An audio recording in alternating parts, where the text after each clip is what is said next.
মূল্যসূচকের বড় উত্থানে প্রায় এক বছর পর ঢাকার শেয়ার বাজারে লেনদেন ছাড়িয়েছে ১১০০ কোটির ঘর। সপ্তাহের প্রথম কার্যদিবসে ৯২ পয়েন্ট বেড়ে ১০ মাস পর ডিএসইএক্স সূচক ছাড়িয়েছে ৫,৫০০ পয়েন্ট। এছাড়া শেয়ার দর বেড়েছে প্রায় ৫৫ কোম্পানির। অন্যদিকে চট্টগ্রাম স্টক এক্সচেঞ্জের সার্বিক সূচকও বেড়েছে ২৭০.০৫ পয়েন্টের বেশি। রোববার দিনের শুরু থেকেই ইতিবাচক ঢাকার শেয়ার বাজার। প্রথম ৩০ মিনিটে প্রধান সূচক বাড়ে ৯২ পয়েন্ট।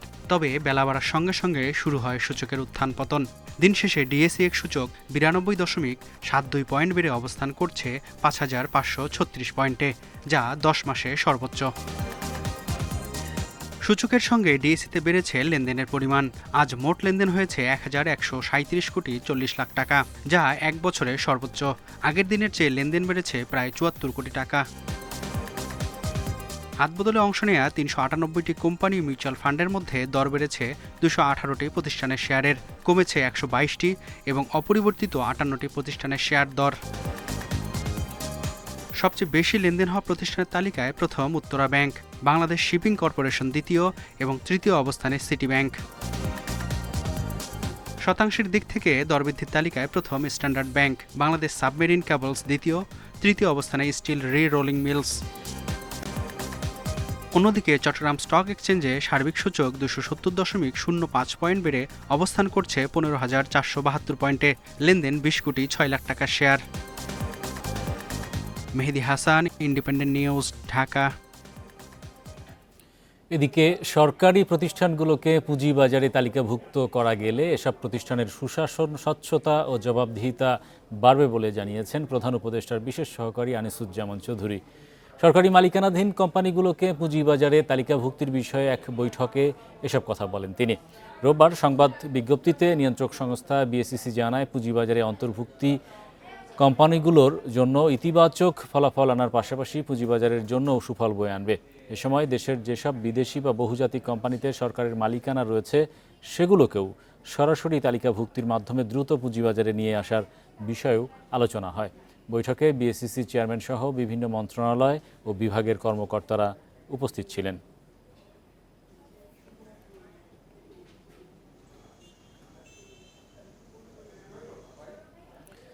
সব করদাতার জন্য অনলাইনে আয়কর রিটার্ন জমা দেয়া বাধ্যতামূলক করেছে জাতীয় রাজস্ব বোর্ড এনবিআর। রোববার এক সংবাদ বিজ্ঞপ্তিতে কথা জানায় সংস্থাটি। সোমবার থেকে অনলাইনে ২০২৫-২৬ কর বর্ষের রিটার্ন দেয়া যাবে। তবে প্রবীণ, শারীরিকভাবে অক্ষম ব্যক্তিসহ 4টি বিশেষ শ্রেণীর করদাতার জন্য কাগুজে রিটার্ন দাখিলের সুযোগ রাখা হয়েছে। বর্তমানে ১,১২,০০,০০০ মতো কর শনাক্তকরণ নম্বরধারী বা টিআইএনধারী আছেন। তাদের মধ্যে প্রতি বছর মাত্র ৪০ লাখের মতো রিটার্ন দেন। গত বছর ব্যাংক ও বহুজাতিক প্রতিষ্ঠান সহ নির্দিষ্ট কিছু করদাতা শ্রেণীর জন্য অনলাইন রিটার্ন দাখিল বাধ্যতামূলক করার পর ১৭ লাখের বেশি করদাতা অনলাইনে রিটার্ন দেন। করের আওতা বাড়াতে এবার ব্যক্তি শ্রেণীর করদাতার জন্য অনলাইনে রিটার্ন দাখিল বাধ্যতামূলক করল এনবিআর। এনবিআরের আদেশে বলা হয়েছে, ৬৫ বছরের বেশি প্রবীণ করদাতা, শারীরিকভাবে অসমর্থ করদাতা, বিদেশে অবস্থানরত বাংলাদেশি এবং মৃত করদাতার পক্ষে আইনগত প্রতিনিধিরা ইচ্ছা করলে কাগজে রিটার্ন দাখিল করতে পারবেন। সোমবার থেকে করবর্ষ ২০২৫-২৬-এর রিটার্ন দাখিলের প্রক্রিয়া শুরু হবে। করদাতারা নির্দিষ্ট ওয়েবসাইটে গিয়ে অনলাইনে রিটার্ন দাখিল করতে পারবেন।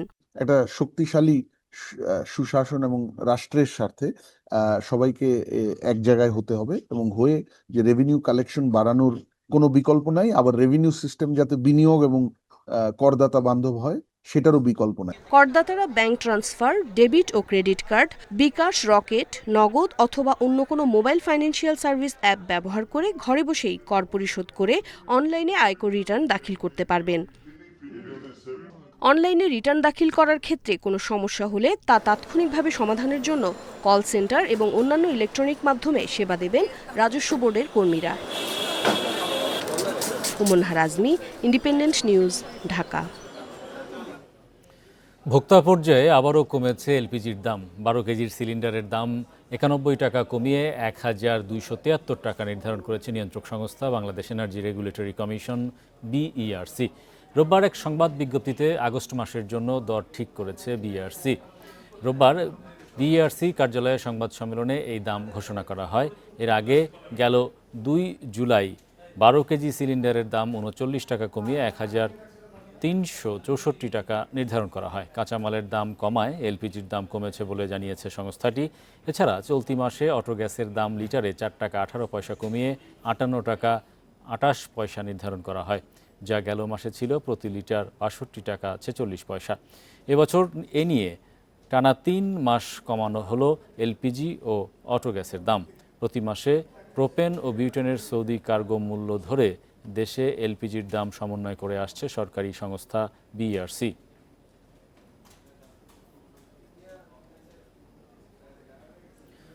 বৈদেশিক লেনদেনে 4 বছর পর উদ্বৃত্ত অবস্থা দেখা গেছে দেশের অর্থনীতিতে। 2024-25 অর্থবছর শেষে যার পরিমাণ $329 কোটি। কমে এসেছে বাণিজ্য ঘাটতিও। সম্প্রতি বাংলাদেশ ব্যাংকের এক প্রতিবেদনে এসব তথ্য উঠে এসেছে। এর আগে টানা 4 বছর ধরে ঘাটতিতে ছিল সার্বিক লেনদেন। 2023-24 অর্থবছরে ঘাটতি ছিল $430 কোটি। তবে এখনও বড় চ্যালেঞ্জ হিসেবে দেখা গেছে বাণিজ্য ঘাটতি। গেল অর্থবছরে পণ্য আমদানি ও রপ্তানির ব্যবধানে ঘাটতি ছিল $2045 কোটি। ব্যবসায়ীরা বলছেন, আমদানি কমার কারণে শিল্পে কাঁচামাল সংকট দেখা দিচ্ছে, যা উৎপাদন ও কর্মসংস্থানে নেতিবাচক প্রভাব ফেলছে। অর্থনীতিবিদদের মতে রেমিটেন্স এবং বৈদেশিক ঋণ প্রবাহ বাড়ায় এই পরিবর্তন সম্ভব হয়েছে। এর সঙ্গে যুক্ত হয়েছে আমদানি খরচ কড়াকড়ি ও ডলার ব্যয়ের নিয়ন্ত্রণ।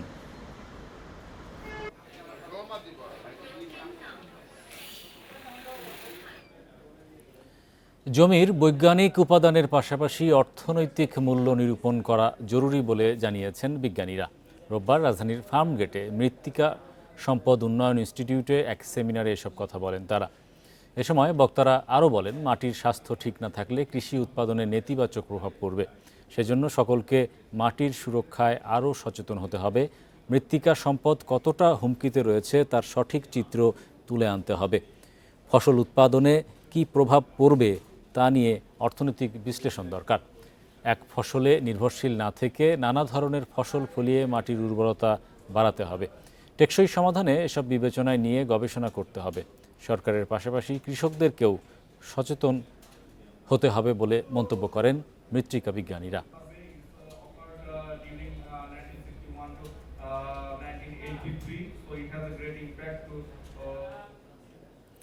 রাজবাড়ীর গোয়ালন্দ উপজেলার দেবগ্রাম ইউনিয়নের মুন্সিবাজার এলাকায় ফের নদী ভাঙন দেখা দিয়েছে। গত কয়েকদিনে পদ্মা পাড়ের প্রায় 3 কিলোমিটার কৃষি জমি পদ্মায় বিলীন হয়ে গেছে। এতে করে ভাঙন আতঙ্ক রয়েছে নদী পাড়ের কয়েকশো পরিবারে। ঝুঁকির মুখে পড়েছে স্থানীয় কবরস্থান, ঈদগাহ মাঠ। ভাঙন রোধে স্থায়ী বাঁধ নির্মাণের দাবি এলাকাবাসীর। পদ্মার পানি বৃদ্ধির সঙ্গে স্রোত ও ঢেউয়ে রাজবাড়ীর গোয়ালন্দর ছোট পাকলা, দেবগ্রাম ও দৌলদিয়া ইউনিয়নের 3 কিলোমিটার এলাকা জুড়ে ভয়াবহ ভাঙন দেখা দিয়েছে। গত কয়েকদিনে নদী গর্ভে বিলীন হয়ে গেছে 50 বিঘা ফসলি জমি। হঠাৎ ভাঙনে দিশেহারা পদ্মাপাড়ের কৃষকরা। কেউ হারিয়েছেন পাট, কেউ বা ধান আর পটলের ক্ষেত।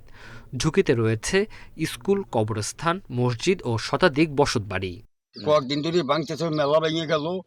এখন আল্লাহ যে কোন জায়গায় আমাকে নিবি আর কোন জায়গায় যে আশ্রয় পাবো আর উপায় নাই। গতবার কিছু দিয়ে ব্যাগ ফেলা যে জায়গা ভাঙে নাই, এবার ভাঙন বেশি, এই ফসল 2 মাসে ভাঙতেছে। গত বছর মুন্সিবাজার এলাকায় জিও ব্যাগ ফেলায় সেখানে ভাঙন থেমে যায়। যেখানে জিও ব্যাগ নেই সেখান থেকে ভাঙন শুরু হয়েছে। দ্রুত ব্যবস্থা না নিলে পুরো এলাকা নিশ্চিহ্ন হয়ে যেতে পারে বলে শঙ্কা স্থানীয়দের। জিও ব্যাগ ফেলা যেন এই নদীটা মোটামুটি শাসন করার একটা ব্যবস্থা করে, যাতে আর না ভাঙে। দ্রুতই ভাঙন রোধে কাজ শুরু করার আশ্বাস পানি উন্নয়ন বোর্ডের। নদী ভাঙন কবলিত স্থানের তথ্য সাথে নিয়ে মাঠ পর্যায়ে সাইট পরিদর্শন করে আমরা ঊর্ধ্বতন দপ্তরকে সঙ্গে সঙ্গে অবহিত করছি। ঊর্ধ্বতন দপ্তর থেকে কাজের প্রশাসনিক অনুমোদন পেলে আমরা মাঠ পর্যায়ে কাজ বাস্তবায়ন দিই। গত বছরও মুন্সিবাজার এলাকায় ভাঙনে 4টি বসতবাড়ি সহ 40 বিঘার মতো ফসলি জমি নদীগর্ভে হারিয়ে গেছে। Tanzil Hasnat, independent news. 3 মাস বন্ধ থাকার পর মধ্যরাতে রাঙামাটির কাপ্তাই হ্রদে মাছ ধরা শুরু হয়েছে। ঝাঁকে ঝাঁকে মাছ পেয়ে খুশি জেলেরা। কর্মচঞ্চল হয়ে উঠেছে জেলে পাড়া ও মৎস্য অবতরণ কেন্দ্র। বেশি মাছ আসায় মৎস্য অবতরণ কেন্দ্রে দেখা গেছে উপচে পড়া ভিড়। প্রাকৃতিক প্রজননের স্বার্থে ১ মে থেকে ৩ মাসের জন্য রাঙামাটির কাপ্তাই হ্রদে মাছ ধরায় নিষেধাজ্ঞা দেয় প্রশাসন। মধ্যরাতে নিষেধাজ্ঞা প্রত্যাহারের পরই হ্রদে মাছ ধরতে নামেন জেলেরা। প্রথম দিনে জেলেদের জালে ধরা পড়েছে চাপিলা, কাচকি, আইড়, রুই সহ বিভিন্ন প্রজাতির মাছ। প্রত্যাশা অনুযায়ী মাছ পেয়ে খুশি জেলেরা। এখন সামনে যদি আরো পরিষ্কার হয় পানি আরো মাছ আরো বাড়বে। 2-3 ঘন্টা হবে অপেক্ষা হচ্ছে, জায়গা নাই, মাছ নামাইতে পারতেছি না।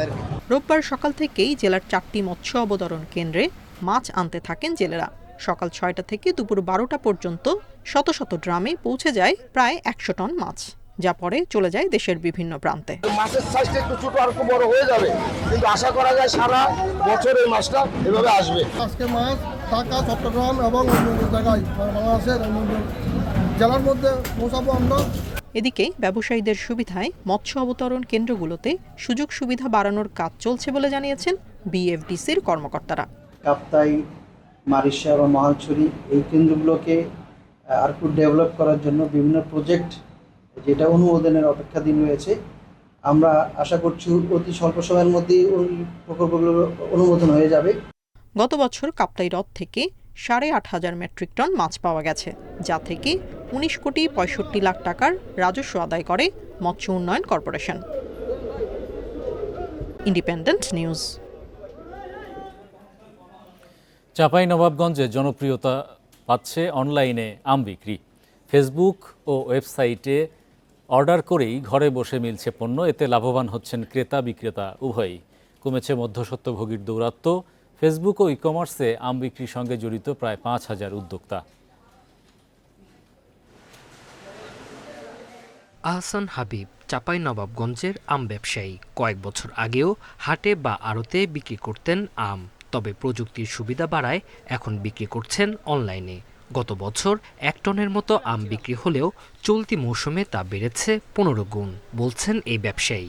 গত 2 বছরের চাইতে এইবার কিন্তু আমার অনলাইনে আম বিক্রিটা অনেক বেড়েছে। এই অনলাইনে আম বিক্রি করার পরে যেটা আমরা সুবিধা পাই যে কনসার্ট বাজারে বা আশেপাশে বাজারে আমটা নিয়ে যেতে হয় না। ঘরে বসেই বিক্রেতারা মোবাইল ফোন বা ল্যাপটপ থেকে প্রোডাক্ট ডিটেল আপ করতে আসছে অর্ডার। ক্রেতার কাছে পৌঁছে যাচ্ছে আম। প্যাকিং করে এবং কুরিয়ারের জন্য প্রস্তুত করে ডেলিভারির জন্য রেডি করে ফেলে, এবং আমরা চেষ্টা করি সেম ডে প্রসেসিং এবং সেম ডে ডেলিভারি দেওয়ার জন্য।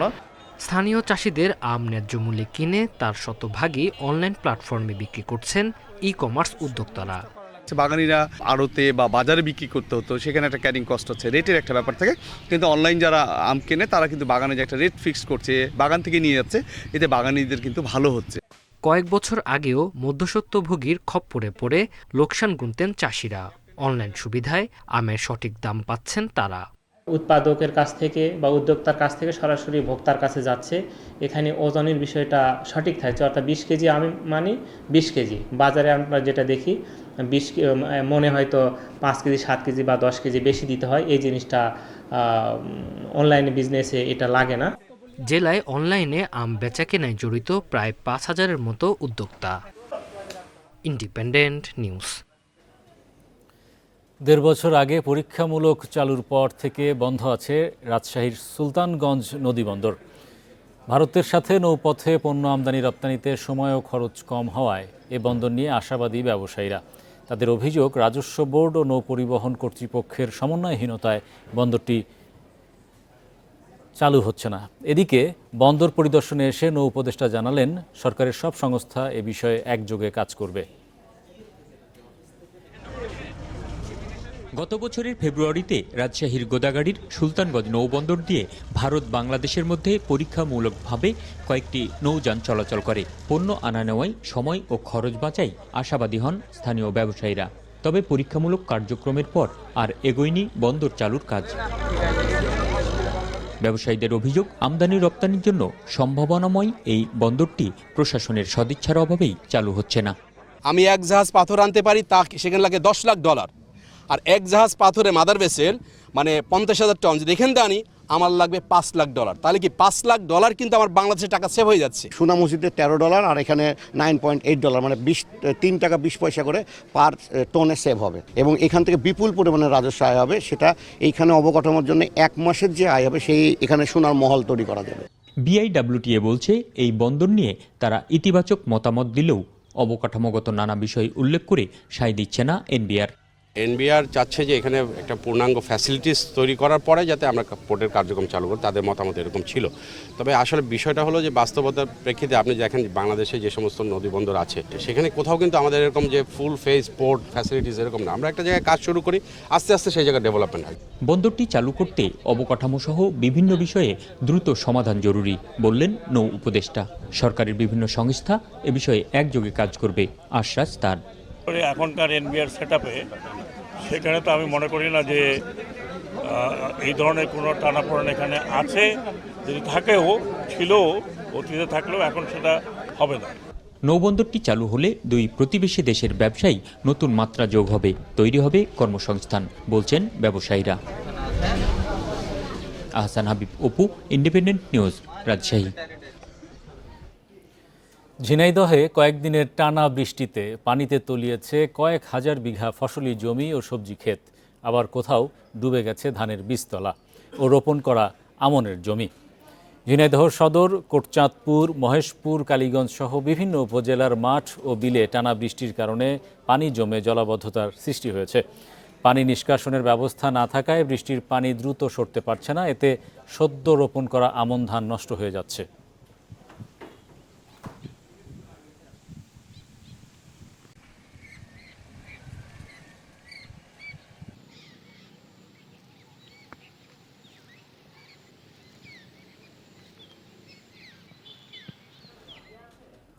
এই ছিল আজকের অর্থনীতি সারাদিনে। ইন্ডিপেন্ডেন্ট টেলিভিশন সব খবর জানতে চোখ রাখুন ফেসবুক, ইউটিউব এবং এক্সে। আমন্ত্রণ আমাদের পরের আয়োজনে।